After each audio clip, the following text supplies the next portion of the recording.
یہ پیشکش ہے رضا انٹرپرائزز کی۔ رضا انٹرپرائزز، دکان نمبر 3، چھوٹا سوناپور، نزد اکبر پیر بھائی کالج، مولانا شوکت علی روڈ، ممبئی نمبر 8۔ ٹیلی فون نمبر 23091629۔ الفاتحہ۔ اللہ تعالیٰ فی شان حبیبہ ان اللہ وملائکتہ یصلون علی النبی یا ایہا الذین آمنوا صلوا علیہ وسلموا تسلیما۔ اللہم صل علی سیدنا و شفیعنا و حبیبنا و مولانا محمد معدن الجود والکرم وعلی آلہ وبارک وسلم صلاۃ و سلام علیک یا رسول اللہ صلی اللہ تعالی علیہ وسلم۔ لا الہ الا اللہ محمد الرسول اللہ صلی اللہ تعالی علیہ وسلم۔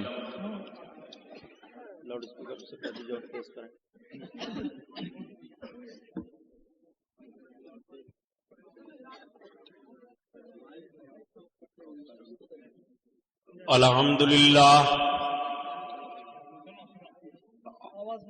الحمدللہ رب العالمین،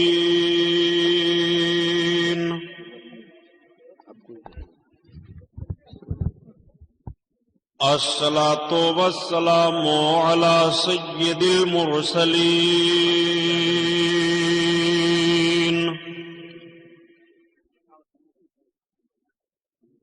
وعلی آلہ الطاہرین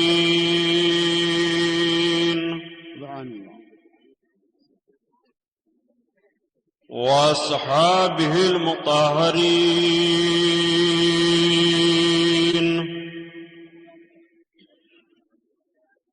وابنہ الغوث العظم الجیلانی محی الدین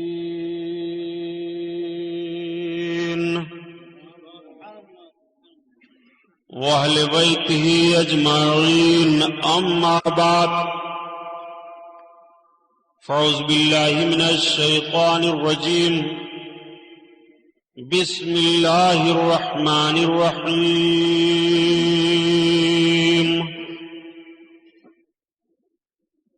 قال اللہ تعالی فی القرآن العظیم والفرقان الحمید،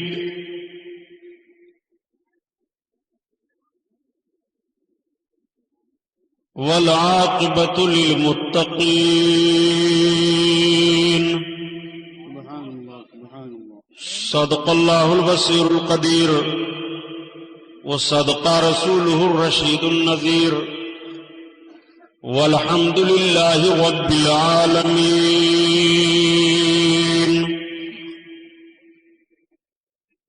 لائق صد احترام، ہم اور آپ سب سے پہلے اپنے اور ساری کائنات کی مرکزی عقیدت حضور رحمت للعالمین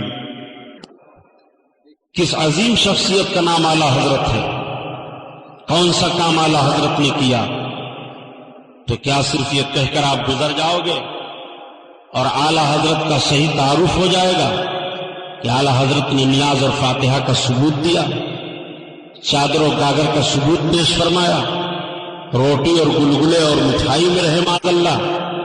اعلیٰ حضرت اس عظیم شخصیت کا نام نہیں ہے، اعلیٰ حضرت اس عظیم شخصیت کا نام ہے کہ 1856 عیسوی میں بریلی شریف کی سرزمین پر ایک خان گھرانے میں ایک بچے کی ولادت ہوئی۔ 13 سال کی عمر میں وہ عظیم الشان عالم دین بنے اور ایسے عالم بنے کہ اسی وقت سے ان کے والد نے قلم دے دیا ہاتھ میں، فتوے کی ذمہ داری دے دی، قوم کی آبرو ملت کا معاملہ سامنے تھا، آقا کریم صلی اللہ علیہ وسلم کی عظمت کی تقدیس کا سوال اٹھا، رب العزت پاک بے نیاز کی مقدس ذات پر حملے ہو رہے تھے۔ اس وقت سے اعلیٰ حضرت نے جب قلم کو سنبھالا اور لکھنا شروع کیا تو چند ہی دنوں کے بعد میں لوگوں نے آپ کو مجدد اعظم کہا، اور کچھ دن اور گزرے تو عوام و خواص کی زبان پر آپ کو اعلی حضرت کہا جانے لگا۔ اعلی حضرت نے جب قلم سنبھالا تو بر صغیر کے مسلمانوں کے ایمان کو برباد کرنے کے لیے 100 سے زیادہ فتنے جنم لے چکے تھے۔ بڑا بھیانک فتنہ تھا کہ خدا جھوٹ بول سکتا ہے معاذ اللہ۔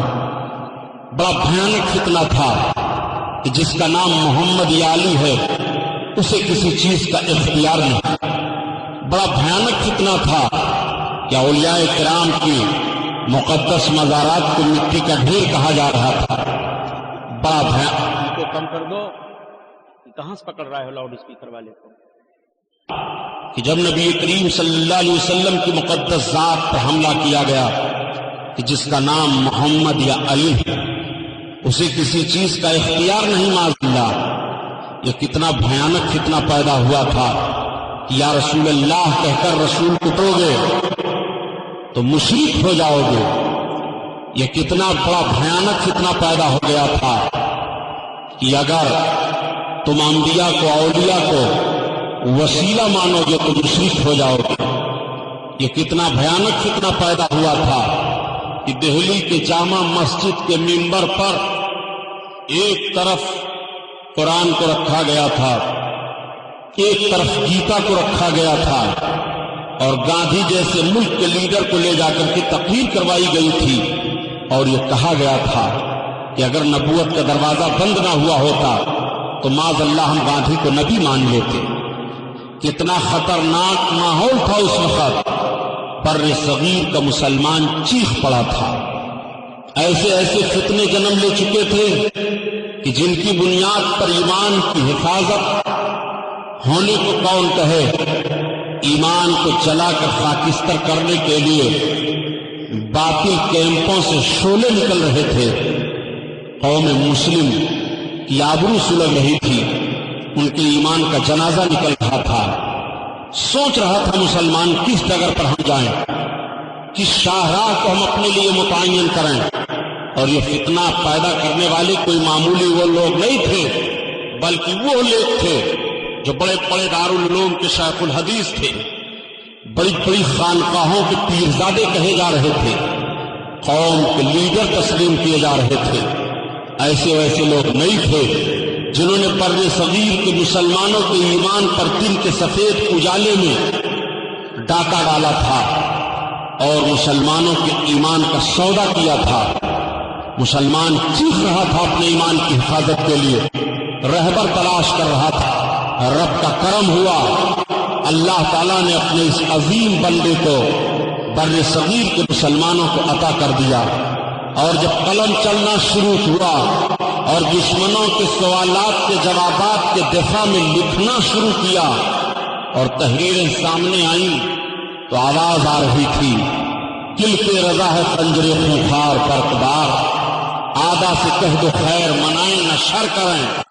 سبحان اللہ۔ اور جب لکھنا شروع کیا ایمان کی حفاظت ہو گئی، بر صغیر کا مسلمان ایمانی طور پر محفوظ ہو گیا، تو ہندوستان ہی نہیں بلکہ ہر گوشے گوشے سے آواز آنے لگی کہ ڈالتی قلبوں میں عظمت مصطفیٰ، سبحان اللہ سبحان اللہ۔ ڈالتی قلبوں میں عظمت مصطفیٰ، سیدی اعلی حضرت پہ لاکھوں سلام، لاکھوں سلام۔ سبحان اللہ سبحان اللہ، بے شک۔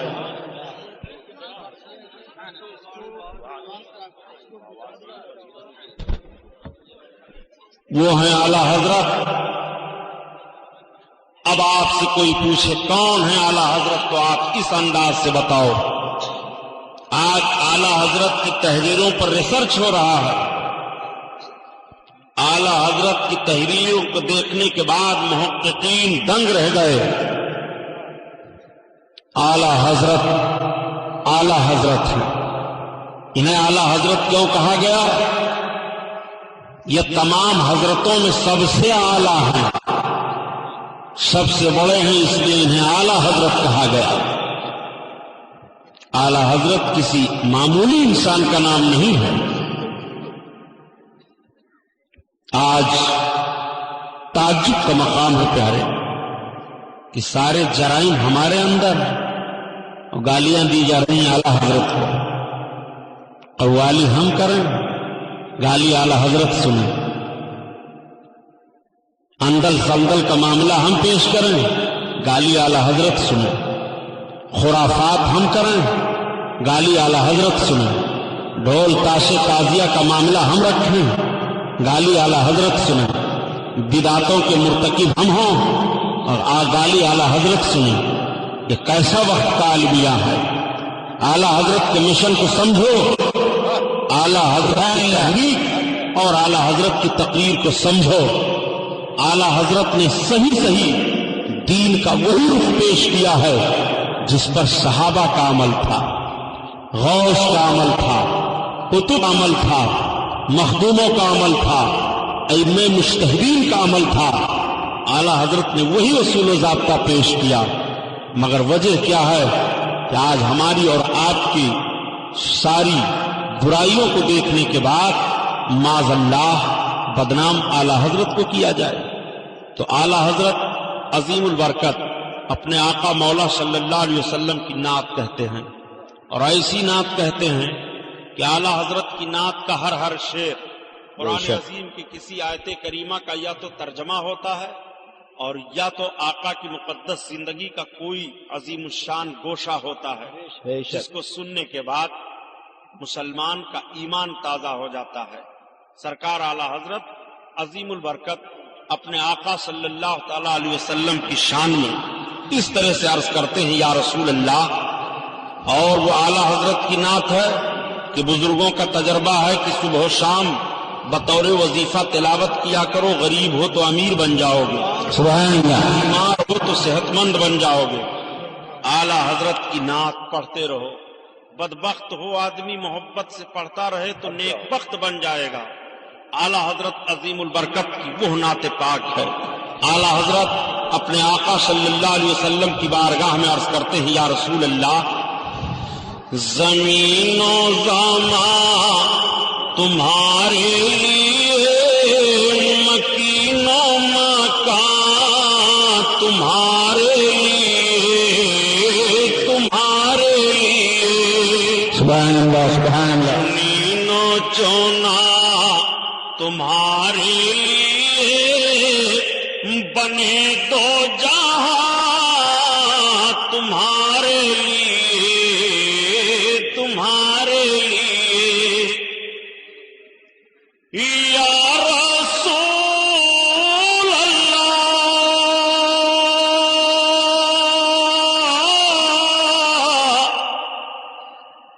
دہن میں زبان تمہارے لیے، بدن میں ہے جان تمہارے لیے، ہم آئے یہاں تمہارے لیے، اٹھے بھی وہاں سبحان اللہ، تمہارے لیے، تمہارے لیے۔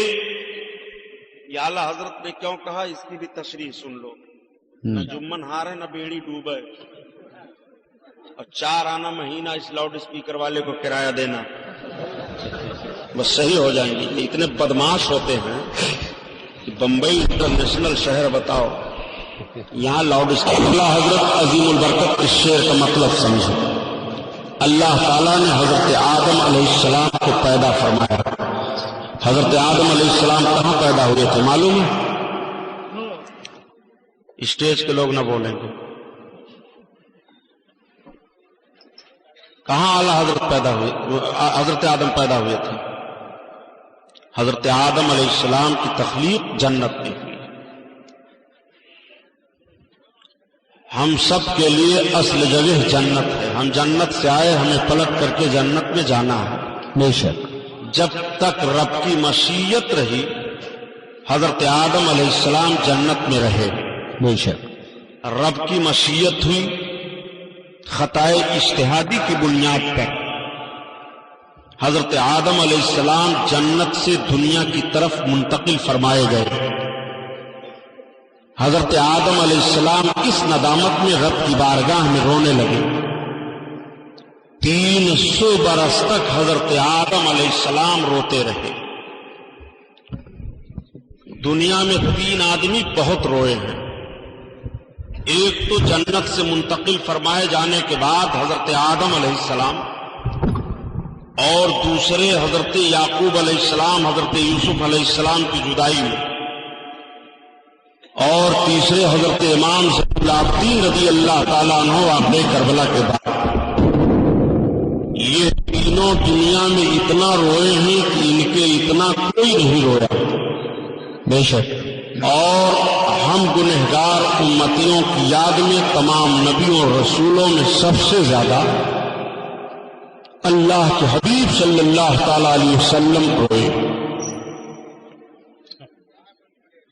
حضرت آدم علیہ السلام روتے رہے۔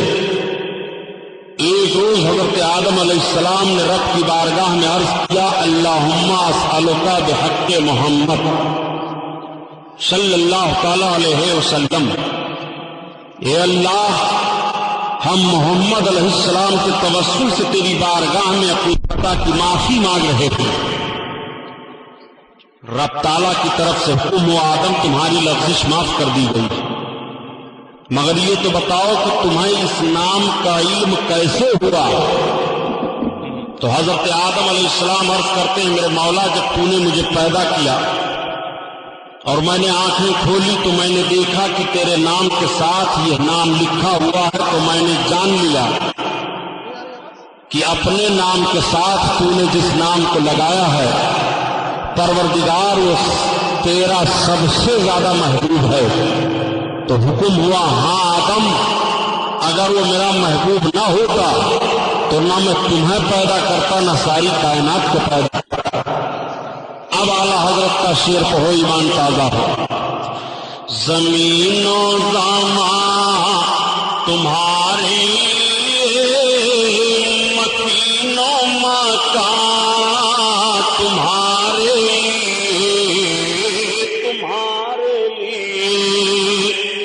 چنین و چونا تمہارے لیے، بنے تو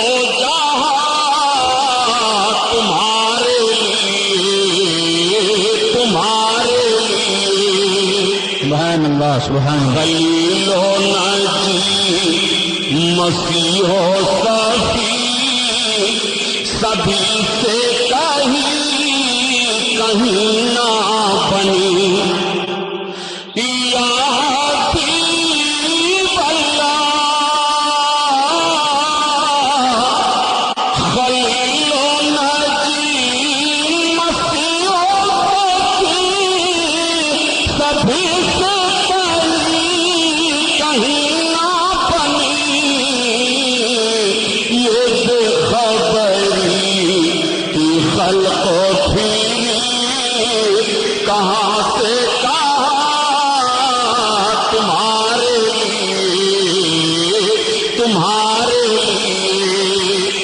زمین و زمان تمہارے لیے، مکین و مکان تمہارے لیے۔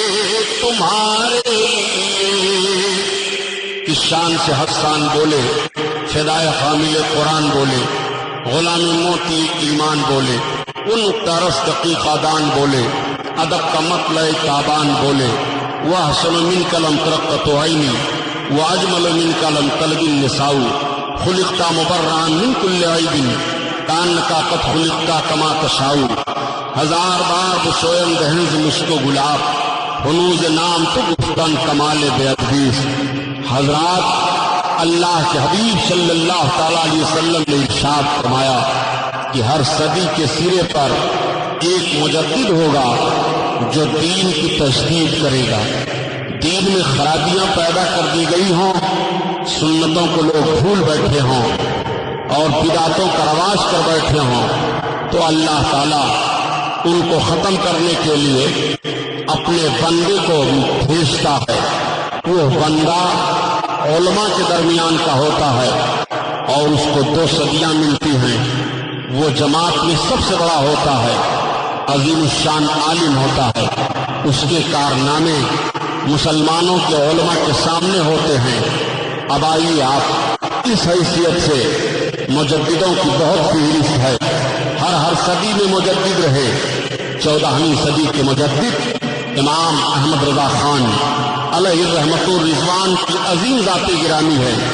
آپ کو مجدد کیوں کہا گیا اور کتنے لوگوں نے کہا، اور آپ سے پھر دشمنی کس انداز سے کی جانے لگی، کیسے کیسے لوگ آپ سے مخالفت کرنے کے لیے پیدا ہوئے اور کس کس انداز سے دشمنی پر اتر آئے. اعلیٰ حضرت عظیم البرکت پر پہلا الزام تو یہ لگایا گیا کہ معاذ اللہ اعلیٰ حضرت سب کو کافر کہتے ہیں. اعلیٰ حضرت پر دوسرا الزام یہ تھا کہ اعلیٰ حضرت بدعتوں کو رواج دیتے ہیں. پہلے الزام کا جواب آپ سنیے. اعلیٰ حضرت عظیم البرکت نے معاذ اللہ کسی مسلمان کو مومن کو کافر نہیں کہا. اعلیٰ حضرت عظیم البرکت نے کافر کو کافر کہا، اور جو کفر کی بنیاد پر کافر ہو گیا قوم کو بتا دیا کہ یہ کفر کی بنیاد پر کافر ہو گیا. اعلیٰ حضرت عظیم البرکت کے سامنے جب یہ ساری باتیں آئیں تو میں آپ سے عرض کرتا چلوں پیارے، اعلیٰ حضرت عظیم البرکت پر اتنا بھیانک الزام کہ اعلیٰ حضرت معاذ اللہ عالموں کو کافر کہہ دیا کرتے تھے، جماعت والوں کو کافر کہہ دیا کرتے تھے، فلاں کو کافر کہہ دیا کرتے تھے. بریلی کی سرزمین سے کفر کی مشین نکلی تھی. یہ الزام اعلیٰ حضرت پر معاذ اللہ فٹ کیا جا رہا تھا، لیکن یہ الزام فٹ نہ ہو سکا.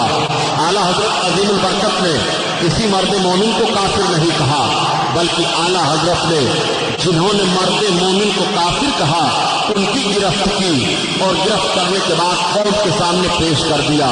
یہ وہ چور ہیں جو تمہیں کافر کہہ رہے ہیں، یہ وہ بدماش لوگ ہیں جو تمہارے ایمان پر ڈاکہ ڈال رہے ہیں.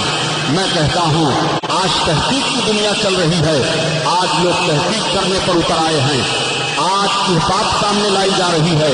آخر سنی کسے کہتے ہیں، دیوبندی کسے کہتے ہیں، غیر مقلد کسے کہتے ہیں، وہابی کسے کہتے ہیں، چکرالوی کسے کہتے ہیں. کلمہ ایک ہے، نماز ایک ہے، روزہ ایک ہے، حج ایک ہے، زکوٰۃ ایک ہے. پھر یہ جماعت بندیاں کیسے ہو گئی ہیں، یہ اختلاف کیسے ہو گیا ہے.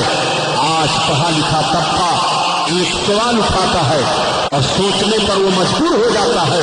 آخر مذہب اسلام کو ماننے والے یہ بھی تو ہیں جنہیں غیر مقلد کہا جا رہا ہے، یہ بھی تو نماز پڑھ رہے ہیں.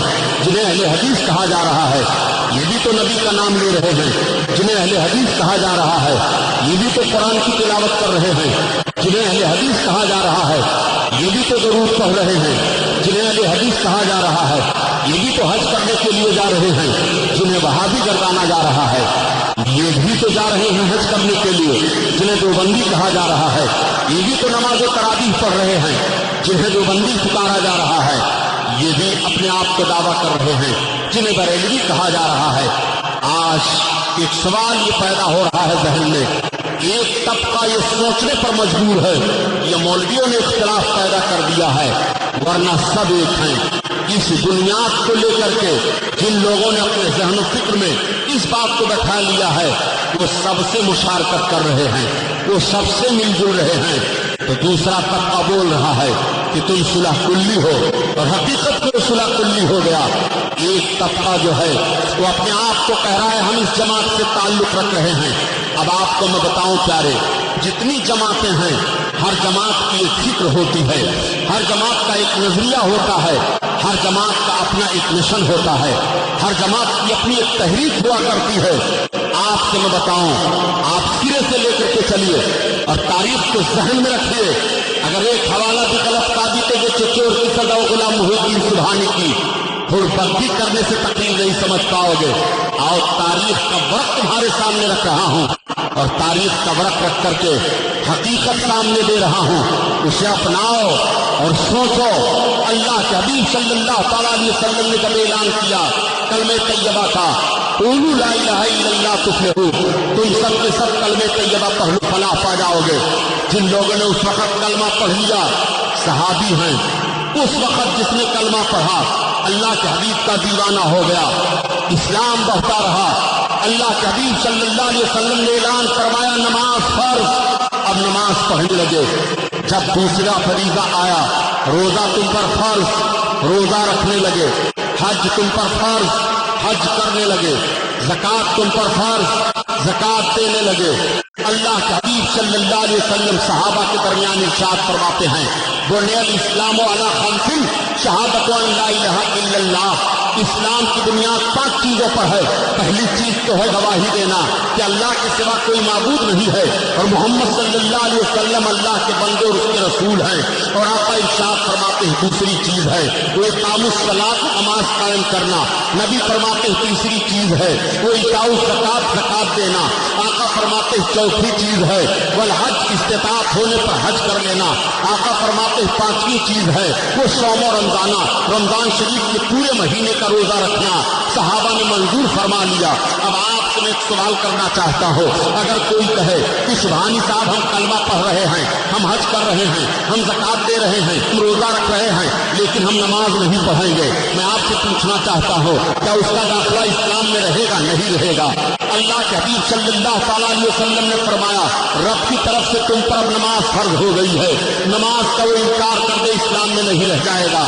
وہ کہے یا رسول اللہ ہم آپ کا کلمہ پڑھ رہے ہیں، ہم اللہ کا رسول آپ کو مان رہے ہیں، ہم آپ کو اللہ کا حبیب تسلیم کر رہے ہیں، ہم اللہ کو ایک مان رہے ہیں، مگر ہم حج نہیں مانتے ہیں، ہم زکوٰۃ نہیں تسلیم کرتے ہیں، اس کا داخلہ اسلام میں نہیں رہے گا۔ لیکن ایک دور ایسا تھا جب زکوٰۃ فرض نہیں ہے، جب حج فرض نہیں ہے، جب نماز فرض نہیں ہے، جب روزہ فرض نہیں ہے، اور صرف کلمہ کسی نے پڑھا تو وہ مسلمان مانا جا رہا ہے، صحابی رسول مانا جا رہا ہے، اللہ کے حبیب کا دیوانہ تسلیم کیا جا رہا ہے۔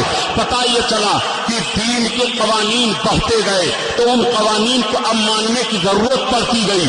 اچھا چلیے اب سارے لوگ ان 5 چیزوں پر بھی ایمان رکھ رہے ہیں، لیکن پھر بھی ایک معاملہ ایسا پیدا ہوا کہ ان 5 چیزوں کو مانتے ہوئے بھی لوگ آپس میں منافقت کرنے لگے۔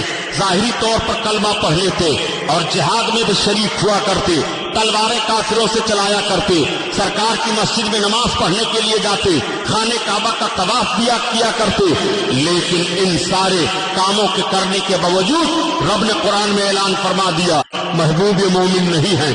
دوسرے پارے کی آیت کریمہ ہے رب ارشاد فرماتا ہے وَمِنَ النَّاسِ مَن يَقُولُ آمَنَّا بِاللَّهِ وَبِالْيَوْمِ الْآخِرِ وَمَا هُمْ بِمُؤْمِنِينَ۔ محبوب لوگوں میں کچھ ایسے لوگ ہیں جو کہتے ہیں کہ ہم اللہ پر ایمان لائے اور یوم آخرت پر ایمان لائے مگر وہ مومن نہیں ہیں۔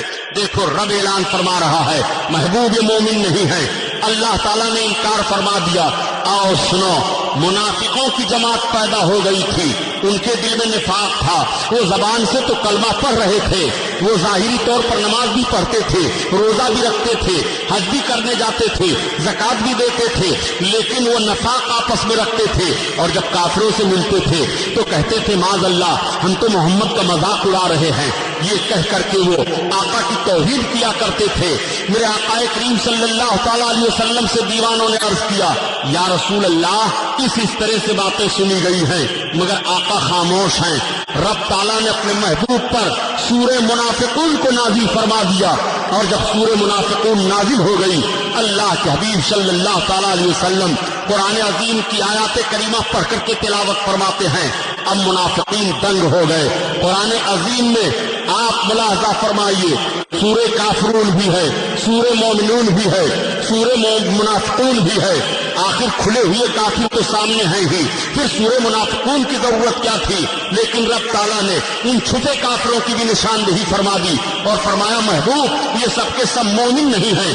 اللہ کے حبیب صلی اللہ علیہ وسلم نے جب اس آیت کریمہ کو تلاوت کیا ہے صحابہ کے مجمع میں تو آپ صحابہ کی کیفیت ذرا سنیے۔ تمام صحابی ڈر گئے اور رونے لگے، ایسا نہ ہو کہ مجھے منافق کہہ دیا جائے، ایسا نہ ہو کہ میرا نام منافقین میں آ جائے۔ اس لیے ہر صحابی کی یہ کوشش رہتی تھی کہ سب سے زیادہ نبی کریم کی محبت ہمارے دل میں بسی رہے، سب سے زیادہ سرکار کی محبت ہمارے دل میں رہے۔ اب ہر کوئی نبی کی ادا پر قربان ہونے کے لیے تیار ہے۔ یا رسول اللہ ہر ادا پر ہم آپ کے قربان ہونے کے لیے تیار ہیں۔ آقا کریم صلی اللہ علیہ وسلم نے جیسے تلاوت کی اور میرے آقا نے ارشاد فرمایا کہ میں ایک ایک منافق کو پہچانتا ہوں اور ان کا نام لے لے کر کے میں بتا دوں گا. آقا کریم صلی اللہ علیہ وسلم کا یہ اعلان ہونا تھا. ہر کوئی کانپ رہا ہے, ایسا نہ ہو میرا نام منافقین کی فہرست میں آ جائے. آخر ایک دن ایسا آ ہی گیا کہ نبی کریم صلی اللہ تعالیٰ علیہ وسلم تشریف لے گئے ہیں. اپنی مسجد میں جمعہ کا دن ہے, تمام لوگ نماز پڑھنے کے لیے گئے ہیں. مسجد نبوی بھری ہوئی ہے تمام مصلیوں سے. میرے سرکار منبر پر تشریف فرما ہو گئے اور تشریف فرما ہونے کے بعد میرے سرکار نے خطبہ دینا شروع کیا. بیان جاری ہے. آقا ارشاد فرماتے ہیں, آج میں اللہ کی طرف سے اعلان کر رہا ہوں کہ جتنے منافقین مسجد میں بیٹھے ہیں سب نکل جائیں. نبی کا یہ اعلان ہونا تھا کہ ہر ایک دوسرے کا چہرہ دیکھ رہا ہے. میں پوچھنا چاہتا ہوں پیارے, یہ لوگ مسجد نبوی میں نہیں گئے تھے, جو کھلے کافر تھے وہ مسجد نبوی میں نہیں گئے تھے. مسجد نبوی میں جو لوگ گئے تھے وہ بظاہر دیکھا جا رہا تھا کلمہ پڑھ رہے ہیں, نماز پڑھ رہے ہیں. میں آپ سے پوچھنا چاہتا ہوں, نبی کونین اپنی مسجد سے کن لوگوں کو بھگا رہے ہیں؟ جو نماز پڑھنے کے لیے گئے ہیں انہیں بھگایا جا رہا ہے, جو سجدہ کرنے کے لیے گئے ہیں انہیں بھگایا جا رہا ہے, جو دعوت کر رہے ہیں انہیں بھگایا جا رہا ہے. آج جب ایسی جماعت مسجدوں سے نکالی جا رہی ہے تو الزام لگایا جا رہا ہے کہ یہ بریلوی مکتب فکر کے لوگ ہیں, نمازیوں کو مسجد سے نکالا جا رہا ہے. میں پوچھنا چاہتا ہوں, تاریخ کا وقت سامنے رکھو کہ اللہ کے حبیب صلی اللہ علیہ وسلم اعلان فرما رہے ہیں کہ جتنے منافقین ہیں سب ہماری مسجد سے نکل جائیں. کوئی ہماری مسجد میں رہنے کا حق نہیں رکھ رہا ہے. آقا کریم صلی اللہ تعالیٰ علیہ وسلم جب اعلان فرماتے ہیں تو اب مسجد سے کوئی نہیں بھاگ رہا ہے. ایک دوسرا دوسرے کا منہ دیکھ رہا ہے, ایک دوسرا دوسرے کو دیکھ رہا ہے. اللہ کے حبیب نے ارشاد فرمایا, ابھی غنیمت ہے نکل جاؤ ورنہ ایک ایک کا نام لے لے کر کے میں نکالوں گا. سورہ منافقون کی آیت بتا رہی ہے, جب نبی نے بڑی مسجد میں اعلان کیا تھا کہ ابھی میں ایک ایک کا نام لے کر کے بتاؤں گا کہ کون منافق ہے ورنہ نکل جاؤ. گویا نبی ان کو سمجھ رہے اور پہچان رہے ہیں کہ یہ فلاں ابن فلاں ہے جو منافق ہے, یہ فلاں ابن فلاں ہے جو منافق ہے, یہ فلاں ابن فلاں ہے جو منافق ہے. مگر پھر بھی آقا کی رحمت ملاحظہ فرماؤ, سرکار فرماتے نکل جاؤ جتنے لوگ بیٹھے ہو, کوئی نہیں بھاگ رہا ہے. اب اللہ کے حبیب صلی اللہ تعالیٰ علیہ وسلم ارشاد فرماتے ہیں, ایک گوشہ میں مسجد کی طرف دیکھنے کے بعد اے فلاں ابن فلاں اٹھ اور مسجد سے نکل. اب وہ اٹھا اور مسجد سے جا رہا ہے. آقا نے ارشاد فرمایا, تو بھی مسجد سے نکل بھاگ, تو بھی مسجد سے نکل بھاگ, تو بھی مسجد سے نکل بھاگ. میرے سرکار نے اپنی مسجد سے 300 مردوں کو اور 175 عورتوں کو نکالا. 450 کی تعداد مسجد نبوی سے جمعہ کے دن بھگائی جا رہی ہے. میں آپ سے پوچھنا چاہتا ہوں, یہ 550 کی تعداد میں جو نکالے گئے تھے, کیا یہ ابو جہل کے ساتھ لڑائی کرنے والے تھے؟ کیا یہ عتبہ اور شیبہ کے ساتھ میدان میں آنے والے تھے؟ یہ وہ لوگ تھے جو زبان سے کلمہ تو پڑھتے تھے لیکن رسول کی محبت ان کے دل میں نہیں تھی, احترام آقا کا ان کے دل میں نہیں تھا. وہ سرکار کی ذات پر اعتراض کیا کرتے تھے. اچھا, اعتراض ان کا کیا تھا یہ بھی سوچتے چلو. میرے آقا صلی اللہ تعالیٰ علیہ وسلم تشریف فرما ہے. ایک صحابی حاضر آئے اور عرض کرتے ہیں, یا رسول اللہ میری اونٹنی غائب ہو گئی ہے. اب آپ ذہن و فکر دیکھو کہ آقا کریم صلی اللہ علیہ وسلم کی بارگاہ میں صحابی اپنے غائب اونٹنی کا پتہ پوچھنے کے لیے آئے ہیں. جب ان کے دل میں یہ بات بس گئی کہ ہاں نبی کو غیب کی بات ہے تبھی تو آئے ہیں. اب نبی کے لیے غیب مان لینا یہ صحابی کا عقیدہ ہے. صحابی جب ہی آ رہے ہیں جب ان کے دل میں یہ عقیدہ جم جاتا ہے. اگر وہ یہ سمجھتے کہ محمد کو کیا معلوم کہ میری اونٹنی کہاں ہے تو قطعاً وہ نہیں آتے. اب وہ آ کر کے عرض کر رہے ہیں, یا رسول اللہ میری اونٹنی کہاں ہے؟ تو میرے آقا نے یہ نہیں ارشاد فرمایا, میرا کام تھا تبلیغ رسالت کر دینا, خدا کی وحدانیت کا اعلان کر دینا. ہم اونٹنی بتانے کے لیے تھوڑے آئے ہیں, نہیں, بلکہ سرکار ارشاد فرماتے ہیں, جاؤ فلاں پہاڑی کے پاس ایک جھاڑی ہے اور اس جھاڑی میں تمہارے اونٹنی کی نکیل الجھ گئی ہے, وہاں ہے, لے آؤ. اب یہ گئے اسی بتائے ہوئے پتہ پر, اپنی اونٹنی کو پا لیتے ہیں اور لے کر کے چلے آئے. اب جو بظاہر کلمہ پڑھ رہے تھے تو وہ کیا کہنے لگے, یہ دیکھو محمد کو یہ تو غیب کی بات بتا رہے ہیں. اس طرح کا اعتراض یہ منافقین کلمہ پڑھتے ہوئے کیا کرتے تھے. یہ دیکھو محمد اختیار رکھ رہے ہیں, یہ دیکھو محمد ایسا کہہ رہے ہیں. آقا کریم صلی اللہ علیہ وسلم کی ذات پر کلمہ پڑھتے ہوئے تبصرہ کر رہے تھے. ان کو رب تعالیٰ نے فرمایا محبوب مومن نہیں ہے, منافق ہے. اور نبی ایسی جماعت کو اپنے مسجد سے نکال کر کے بھگا رہے ہیں. یہ ساری جماعت جب مسجد سے نکل گئی تو اب آپ ذرا غور فرمائیے کہ اللہ کے حبیب صلی اللہ تعالیٰ علیہ وسلم جب انکار اقرار فرما دے کہ تم مومن نہیں ہو تو وہ لاکھ مومن ہونے کا دعویٰ کرے مومن نہیں ہو سکتا. یہ ظالم لوگ گئے تو بیٹھے نہیں بلکہ ایک مسجد تعمیر کیا اور تعمیر کرنے کے بعد پھر سرکار کی بارگاہ میں آئے اور عرض کرتے ہیں یا رسول اللہ آپ نے تو اپنی مسجد میں ہم کو نماز نہیں پڑھنے دیا ہے لیکن چلیے ہماری مسجد میں آپ نماز پڑھ دیجئے برکت کے لیے. اللہ تعالیٰ نے قرآن عظیم کی آیت کریمہ نازل فرما دی محبوب وہ مسجد نہیں ہے بلکہ وہ تو نقصان پہنچانے والی جگہ ہے. اسی کا نام مسجد ضرار ہے جو قرآن میں آیا ہوا ہے. اللہ کے حبیب کو حکم ہوتا ہے رب کی جانب سے. نبی نے 2 صحابیوں کو بلایا اور بلانے کے بعد ارشاد فرماتے جاؤ اس کو پھونک دو جو انہوں نے تعمیر کی ہے. آقا نے اسے جلوا دیا. میں آپ سے پوچھنا چاہتا ہوں دیانتداری کے ساتھ مجھے بتاؤ جب منافقین نے مسجد کے نام پر تعمیر کیا تھا اور کہا تھا یہ ہمارے لیے عبادت گاہ ہے اور اللہ کے حبیب نے صحابیوں کے ذریعہ سے اس کو جلوایا تھا جس عمارت کو نبی نے جلوا دیا ہو سعودی حکومت نے اسی جگہ پر مسجد کو تعمیر کیا ہے اور اس کا نام مسجد نور رکھا ہے. عداوت و محبت یہی سے اندازہ لگا لو کہ کس کو عداوت ہے کس کو محبت ہے. نبی کونین صلی اللہ تعالیٰ علیہ وسلم جس مسجد کو جلوا رہے ہیں اس جگہ پر مسجد تعمیر کرنے کا اس ظالم کو حق نہیں ہونا چاہیے تھا اور محبت رسول اگر ذرہ برابر بھی اس کے دل میں ہوتا تو جس جگہ پر نبی نے جلوا دیا ہے اس جگہ پر تعمیر کی ہمت نہیں ہونی چاہیے. نبی کونین صلی اللہ تعالیٰ علیہ وسلم نے اپنی مسجد سے نکالا. اور ذرا دیکھو بات اس لیے بتاتا جا رہا ہوں تاکہ آج جو کہا جا رہا ہے کہ نمازیوں کے لیے اس طرح سے کہا جاتا ہے قرآن تلاوت کرنے والوں کے لیے اس طرح سے کہا جاتا ہے. آؤ دیکھو اللہ کے حبیب صلی اللہ علیہ وسلم تشریف فرما ہے تب تک صحابہ بول پڑے یا رسول اللہ ہم لوگوں میں ایک ایسا نوجوان ہے جو بڑی عبادت و ریاضت کر رہا ہے اور بڑا خوبصورت نوجوان ہے. یا رسول اللہ وہ اس طرح سے ہے. سرکار کے سامنے تمام صحابہ اس کی تعریف کر ہی رہے تھے تب تک وہ نوجوان آ گیا. آقا سے صحابیوں نے عرض کیا یا رسول اللہ وہی نوجوان ہے جس کے بارے میں ہم کہہ رہے تھے. وہ نوجوان وہاں کھڑا ہوا اور کھڑے ہونے کے بعد سرکار کو سلام کیا. آقا کریم نے سلام کا جواب دیتے ہوئے ارشاد فرمایا کیا تم اپنے دل میں یہ سوچ رہے ہو کہ تم سے بہتر یہاں کوئی نہیں ہے؟ اس نے عرض کیا ہاں یا رسول اللہ. یہ کہہ کر کے وہ آگے بڑھ گیا اور جا کر کے مسجد میں پہنچا نماز پڑھنے لگا. آقا کریم ارشاد فرماتے ہیں کون ہے جو اس کو قتل کرے گا؟ تب تک حضرت ابوبکر صدیق اٹھ پڑے عرض کرتے ہیں یا رسول اللہ اس کی گردن میں ماروں گا. حضرت صدیق جب مسجد میں گئے دیکھا تو وہ نیت باندھے نماز پڑھ رہا ہے واپس آ گئے. آپ نے عرض کیا یا رسول اللہ وہ تو نماز پڑھ رہا ہے.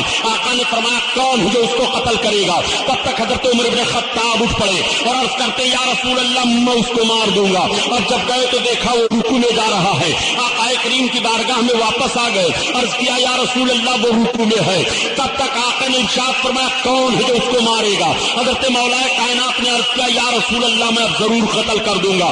آقا فرماتے ہیں علی تم قتل تو ضرور کر دیتے مگر اس کو پاؤ تب. اب حضرت مولا کائنات جا رہے ہیں تو دیکھا کہ وہ نماز پڑھ کر کے نکل چکا تھا. صحابہ حیران رہ جاتے ہیں عرض کرتے ہیں یا رسول اللہ آپ نے اس کو مارنے کے لیے حکم دیا ہے سرکار وہ معاملہ کیا ہے؟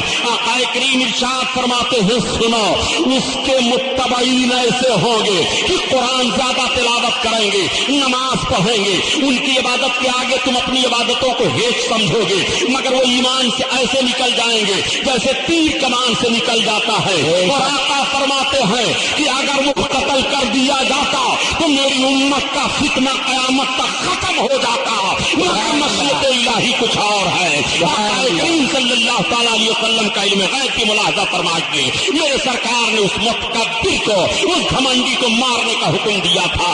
آج سوال اٹھ رہا ہے رسول اللہ صلی اللہ علیہ وسلم نے تو بہت محبت پیش کی ہے. میرے آقا کی سیرت پیش کرو. نبی تو دشمنوں کو دعائیں دیا کرتے تھے نبی کو تو فلاق کو دعا دیا کرتے تھے. میں عرض کرتا ہوں یہ تاریخ تو تمہیں سامنے آ رہی ہے کہ نبی دشمنوں کو دعائیں دیا کرتے ہیں. پھر کس کی تلوار میدان بدر میں چلی ہے پھر کس کی تلوار میدان احد میں چلی ہے.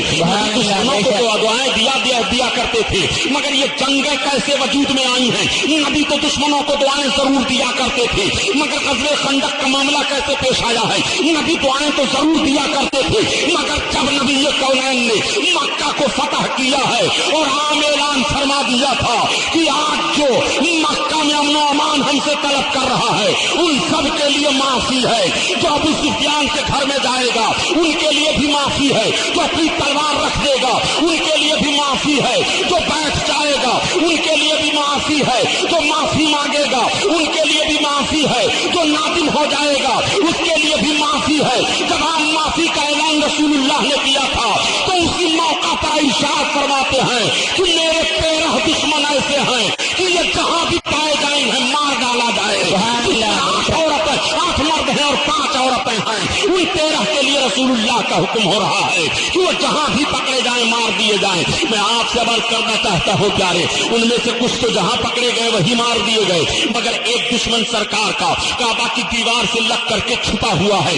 اور کعبہ شریف پر غلاف ہے، اس غلاف کو اپنے اوپر ڈال لیا ہے۔ صحابیوں نے جا کر کے وہاں پکڑ لیا، سرکار کا یہ دشمن دیوار کعبہ کے پاس مل گیا ہے۔ حرم شریف کا وہ مقدس مقام ہے کہ حرم میں آپ جو تک نہیں مار سکتے ہو، وہ احترام کرنا حرم کا پیارے ہے۔ حرم وہ مقدس سرزمین ہے۔ اللہ اللہ، ایک صحابی بیان فرماتے ہیں کہ ایک مرتبہ جب بعد میں وہ ایمان لائے تو کہتے ہیں کہ ایک مرتبہ میں بیٹھا ہوا تھا حرم کے قریب کہ ایک بھیڑیا ایک جانور کو شکار کرنے کے لیے دوڑایا، وہ جانور بھاگ کر کے حرم کی زمین پر جیسے داخل ہوا، بھیڑیا ٹھہر جاتا ہے اور آگے نہیں بڑھتا ہے اور حرم کی زمین کا احترام کرتا ہے۔ تو وہ کہتے ہیں مجھے تعجب ہونے لگا اور میں نے کہا یہ دیکھو حرم کی مقدس زمین ہے جس کا احترام بھیڑیا بھی کر رہا ہے۔ تب تک بھیڑیا نے کہا ہمارے احترام پر تم تعجب کر رہے ہو اور میں تمہارے اوپر تعجب کر رہا ہوں کہ حرم کو محترم بنانے والے آ گئے ہیں اور ان کا کلمہ نہیں پڑھ رہے ہو، مجھے تمہارے اوپر تعجب ہے۔ اللہ اکبر، وہ مقدس حرم کی سرزمین ہے، حرم کی سرزمین پر جو تک نہیں مار سکتے ہو حرم کے اندر۔ اللہ اللہ، دشمن رسول پکڑ لیا گیا ہے۔ صحابیوں نے عرض کیا یا رسول اللہ، آپ کا فلاں دشمن کعب بن اشرف مشرک جو ہے وہ دیوار کعبہ سے لگا ہوا ہے۔ اللہ کے حبیب ارشاد فرماتے ہیں اس مردود کو وہیں پر قتل کرو۔ میرے سرکار یہ بھی تو فرما سکتے تھے اس کو حرم کے اندر سے باہر نکال کر لاؤ اور قتل کیا جائے، مگر نہیں۔ آقا فرماتے ہیں اس خبیث کو وہی قتل کرو۔ صحابہ نے پکڑ کر کے حتیم اور زمزم شریف کے بیچ میں اس کو مارا ہے، جس کے خون کی چھینٹیں کعبہ کے دیوار پر بھی پڑی ہیں۔ میں کہتا ہوں ایک طرف تو رسول اللہ صلی اللہ علیہ وسلم کی سیرت بیان کر رہا ہوں کہ نبی دشمنوں کو معاف کر دیا کرتے تھے، میں کہتا ہوں ضرور دشمنوں کو نبی معاف فرما رہے تھے، مگر جو دشمن عظمت مصطفیٰ کو نہ جانتے ہوئے دشمنی کر رہا ہے وہ جب موافقت میں آتا ہے تو نبی اس کی خطائیں معاف کر دیا کرتے ہیں، اور جو عظمتوں کو دیکھنے کے بعد دشمن بنتا ہے وہ گستاخ قرار دیا جاتا ہے، نبی نے اس کو معاف نہیں کیا ہے۔ سبحان اللہ سبحان اللہ۔ یہ کونین صلی اللہ تعالیٰ علیہ وسلم نے اس خبیث کو قتل کرنے کا حکم وہی دیا۔ میں عرض کرنا چاہتا ہوں پیارے، آج آخر اختلاف ایسا کیوں کر رہے ہو؟ محبت رسول کا دم بھرنے والی قوم پر آج الزام لگایا جا رہا ہے، آج سارے جرائم ہمارے سامنے آ رہے ہیں، آج ساری پریشانیاں ہمارے سامنے آ رہی ہیں۔ کن کن چیزوں پر بیان کیا جائے؟ ایک طرف تو یہ الزام لگایا جاتا ہے نماز روزے پر تقریریں نہیں ہو رہی ہیں، اور دوسری جانب یہ الزام لگایا جاتا ہے کہ یہ سب کے سب بدعتی لوگ ہیں۔ میں کہتا ہوں اے بدعتی کہنے والے نجد کی حرامی اولادو، تم بدعتی سب سے بڑے ہو، ہم تو وہ مسلمان ہیں جو طور طریقہ صحابہ کا تھا اسی طور طریقے پر ہمارا عمل ہو رہا ہے۔ خدا کی قسم تم کسی صحابی کا عقیدہ نہیں دکھا سکتے ہو کہ کسی صحابی نے رسول اللہ کے تعلق سے یہ کہا ہو کہ جس کا نام محمد ہے اسے کسی چیز کا اختیار نہیں، جس کا نام علی ہے اسے کسی چیز کا اختیار نہیں، بلکہ تمام صحابہ کا یہ عقیدہ ہے کہ میرے آقا صلی اللہ تعالیٰ علیہ وسلم با اختیار ہیں اور رب نے انہیں سب کچھ اختیار دے کر کے بھیجا ہے۔ بے شک سبحان اللہ۔ چلتا رہا اللہ کے حبیب صلی اللہ تعالیٰ علیہ وسلم جب 63 سالہ زندگی کو طے فرما رہے ہیں، نبی کی شان میں اگر کوئی توہین کرتا ہے تو وہی کا سلسلہ ابھی برقرار ہے۔ رب تعالیٰ اس دشمن کی وضاحت فرماتا ہے، اس کے سزا کو بیان کر دیتا ہے۔ ایک دشمن آقا کریم صلی اللہ علیہ وسلم کی بارگاہ میں آیا اور جیسے اس نے دشمنی کی قرآن کی آیت نازل ہو گئی، کسی نے سرکار کے شان میں دشمنی کی قرآن کی آیت نازل ہو گئی، آقا کریم صلی اللہ علیہ وسلم کو برا کہا، قرآن کی آیت نازل ہو رہی ہے۔ میرے سرکار اس دنیا سے تشریف لے جانے والے ہیں، آقا کریم کی مقدس زندگی کا وہ واقعہ بھی سامنے رکھو۔ واقعہ سنانا مقصد نہیں ہے، بلکہ ذہن و فکر میں بات اتارنا چاہتا ہوں. ایک یہودی تھا، ایک بظاہر کلمہ پڑھنے والا تھا. دونوں میں جھگڑا ہوا. جھگڑا صرف اس بات پر ہوا تھا کہ جہاں سے پانی جاتا تھا کھیت میں، پہلے یہودی کا کھیت پڑتا تھا، بعد میں کلمہ بظاہر پڑھنے والے کا کھیت پڑتا تھا. یہودی نے کہا پہلے میرا حق ہے، میں پانی سے قریب ہوں، پھر اس کے بعد تمہارا حق ہے. اس نے کہا نہیں، پہلے میرا حق ہے. اس بات پر جب اختلاف ہوا تو یہ جھگڑا آقا کی بارگاہ میں پیش ہوا. آقا کریم صلی اللہ تعالی علیہ وسلم نے ملاحظہ فرمانے کے بعد ارشاد فرمایا کہ پہلے یہودی کو اپنے کھیت میں پانی لے جانے دو، اس کا حق ہے. میرے سرکار نے قانون دے دیا اور یہ ذہن و فکر دے دیا کہ انصاف سب کے لیے برابر ہے. سرکار دو عالم صلی اللہ تعالی علیہ وسلم کی مقدس زندگی کو مطالعہ کرو. میرے سرکار نے انصاف سب کو عطا کیا، سرکار نے انصاف سب کو دیا. اس قوم سے میں مطالبہ کرنا چاہتا ہوں جس قوم کے لوگ آج مسجدوں کو گرا کر کے بت خانوں میں تعمیر کرنے کے لیے پلان بنا رہے ہیں. سن لو، مسجدیں بہت شہید ہوئی ہیں، مسجدوں کی شہادت کے واقعات تاریخوں میں بہت ملتے ہیں، لیکن یہ اس رب کی عبادت گاہ ہے جس رب نے ساری کائنات کو پیدا کیا ہے. دنیا نے دیکھا ہے کہ جب جب قومیں مسجدوں پر حملہ آور ہوئی ہیں تو اسی قوموں نے بعد میں کلمہ پڑھ کر کے اسلام میں داخلہ لیا ہے، اور انہی لوگوں نے پھر مسجدوں کی تعمیر کی ہے اور مسجدوں کو بنایا ہے. تاریخ میں جانا نہیں چاہتا ہوں، ایسا تو نہیں ہے کہ آپ جو لوگ پلان بنا رہے ہیں کہ مسجد کی جگہ پر بت خانہ تعمیر کیا جائے، بعد میں ان کے لیے یقین آنے والا ہو کہ کلمہ طیبہ پڑھ کر کے اسلام میں داخلہ لے. اور رپورٹ لے لو کہ سب سے پہلا انسان جس نے بابری مسجد کی شہادت کا پلان بنایا وہ کلمہ پڑھ چکا ہے، مسلمان ہو چکا ہے. رپورٹ لے لو، ہمارے پاس رپورٹ موجود ہے. اگر تاریخ کا حوالہ غلط ہو تو اس کی سزا غلام محی الدین سبحانی کی قوم مسلم کی عبادت کا گرا کر کے تم اس کو ہراساں نہیں کر سکتے ہو. اگر قوم مسلم کی عبادت گاہیں بھارت کی سرزمین پر گرتی رہی تو 22 کروڑ مسلمان ہندوستان کو اپنا قبرستان بنا دے گا. اپنی عبادت گاہوں کی حفاظت کے لیے ہمارے پیغمبر نے تو ارشاد فرمایا تھا کہ کسی بھی قوم کی عبادت گاہ نہ گرائی جائے، ان کے عبادت گاہوں میں عبادت کرنے والوں پر حملہ نہ کیا جائے، ان کی کھیتیاں نہ پھونکی جائیں، ان کے مکانات نہ جلائے جائیں، ان کے بوڑھوں کو نہ مارا جائے، ان کے بچوں پر حملہ نہ کیا جائے، ان کی عورتوں کو قتل نہ کیا جائے. آج ہندوستان کی تاریخ مطالعہ کر لو کہ جب ہم شخصی حکومت کی بنیاد پر حکومت کر رہے تھے تو ہم نے اپنی حکومت میں کتنی مندروں کو جائیدادیں دی ہیں، کتنی مندروں کو اوقاف دیے ہیں، کتنے مندروں کے چراغ بتی کا انتظام کیا گیا ہے. یہ غلط الزام انگریزوں نے لگایا ہے اور قومی مسلموں کو بھارت کی سرزمین پر لڑانے کی مکمل کوشش کی گئی ہے. بے شک بے شک. مزاج بدلو. سنو، اللہ کے حبیب صلی اللہ علیہ وسلم کیسا انصاف دے رہے ہیں. یہودی ہے، اس نے کلمہ نہیں پڑھا ہے، یہودی کے حق میں انصاف اللہ کے حبیب نے دے دیا. اب یہ چلا مطمئن ہے کہ پیغمبر اسلام نے مجھے انصاف دے دیا، مگر جو بظاہر کلمہ پڑھ رہا تھا شیطان اس کو وسوسہ دے رہا ہے. عمر بن خطاب کی بارگاہ میں چلو، عمر بن خطاب کی بارگاہ میں چلو. تب تک اس نے بول دیا اور کہا یہودی کہاں؟ کہا ایسا کرو کہ حضرت عمر فاروق کی بارگاہ میں چلو. کہا کس لیے؟ کہا اس مقدمہ کو وہاں فیصلہ کرایا جائے گا. کہا عجیب پاگل آدمی ہو تم، جس نبی کا کلمہ پڑھتے ہو انہوں نے فیصلہ میرے حق میں دے دیا، اب ان کے پاس چل رہے ہو جو نبی کے امتی ہیں وہ بھی نبی کا کلمہ پڑھ رہے ہیں. کہا نہیں، ان کے پاس چلو. حضرت عمر فاروق اعظم کے پاس دونوں آئے، مقدمہ رکھا گیا، جھگڑے کا معاملہ. یہودی نے صرف ایک جملہ کہا تھا کہ عمر بن خطاب کہاں؟ ہاں. کہا یہ مقدمہ آپ کے پاس آنے سے پہلے آپ جس رسول کا کلمہ پڑھ رہے ہیں ان کی بارگاہ میں جا چکا ہے. کہا تب؟ کہا فیصلہ میرے حق میں ہوا ہے، ان سے پوچھیے. حضرت عمر فاروق اعظم نے پوچھا کیوں؟ کہا ہاں سرکار نے تو فیصلہ ان کے حق میں دیا، مگر میں آپ سے فیصلہ لینا چاہتا ہوں. اب جوش اور عقیدہ اور محبت دیکھو. عمر فاروق اعظم نے تلوار اٹھائی اور اٹھانے کے بعد سزا میں بلند کیا. بلند کرنے کے بعد ایسا وار کیا کہ ایک ہی تلوار کے وار میں اس کی گردن کٹ کر کے ادھر گری، لاش تڑپ رہی ہے. یہودی گھبرا گیا، پورے مدینہ میں شور ہو گیا کہ عمر بن خطاب نے ایک کلمہ پڑھنے والے کو قتل کر دیا. آپ نے جب تلوار ماری تو فرمایا یہ میرا فیصلہ تم لے لو. میرے آقا صلی اللہ علیہ وسلم چند صحابہ کے درمیان تشریف فرما ہے.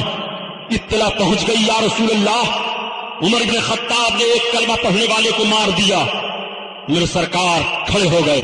ارشاد فرماتے ہیں عمر بن خطاب مومن کو قتل نہیں کریں گے. سبحان تو تم نے پر غور کرو. سبحان میرے آقا نے ارشاد